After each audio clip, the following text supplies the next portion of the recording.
Now, honestly, females, I want to know what y'all think about this. What if I am a good wife? His home is clean. His kids are fed. I'm making sure they're well educated. I help them with their homework.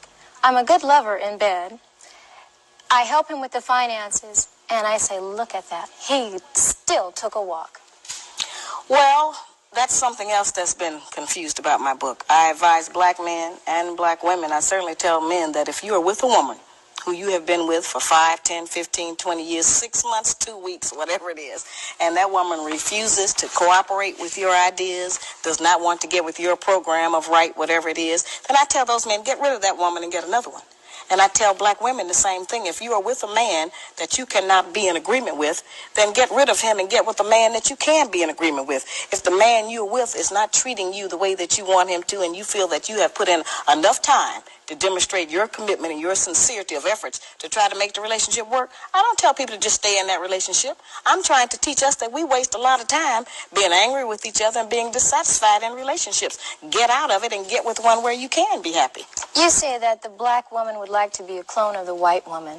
Many of us, yes. That's unfortunate. How do you see that? Well, that's something that was almost accidental, I'd have to say. See, the white woman has been the only mentor that we have had of a female. We've seen her every day of our life on television, every magazine, every newspaper, every commercial. You know, it's just been her face, her body, her image, whatever it has been in front of us.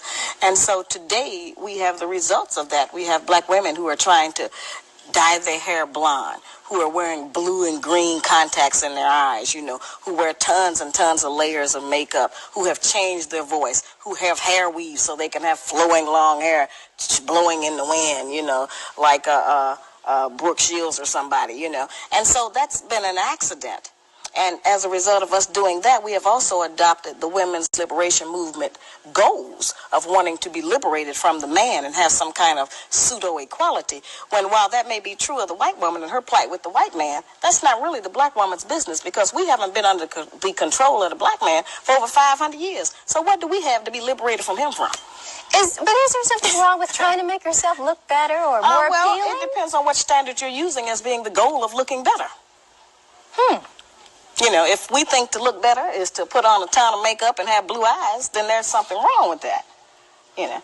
But if we think that to look better is to certainly get a better spirit in our heart and to work every day to become a better wife, a better mother, better friend, better sister, then those values and attributes alone will make us more beautiful than we are now. How do you feel about the fact that many people accuse you of wanting to see the black woman at a point of submission? Is that where you want to see a black woman in the 1990s? Well, it depends on how you define submission. Those words have a tendency to have a negative connotation for us because of how they were used against us during slavery and what we connect them to. But actually, the kind of submission that I'm referring to just means cooperation and agreement. I don't think that anybody could say that I represent a woman who is subjugated in any kind of way. I don't think that anybody could say that my personality sounds like some man has me somewhere crawling around on the ground or walking 10 paces behind him. So I'm not representing that. I'm representing strength. I'm saying that we have a lot of power. We have power to make heaven and hell for our men. And I'm saying, let's try making heaven. Let's try to build him up. If a man has his woman behind him, he will believe he can do anything. And all we need to do is to get our men to believe that they can do anything. And he'll be able to, you know, do much better than he's doing now and come out of the pitiful condition he's in. As I said, I'm not exonerating him. I'm just saying that all of that strength that we have, let's use it in a more positive way instead of just going for self. You know, nobody told us that all of that being my own person and I'm independent would lead to separation and loneliness. But that's what we had to trade for that.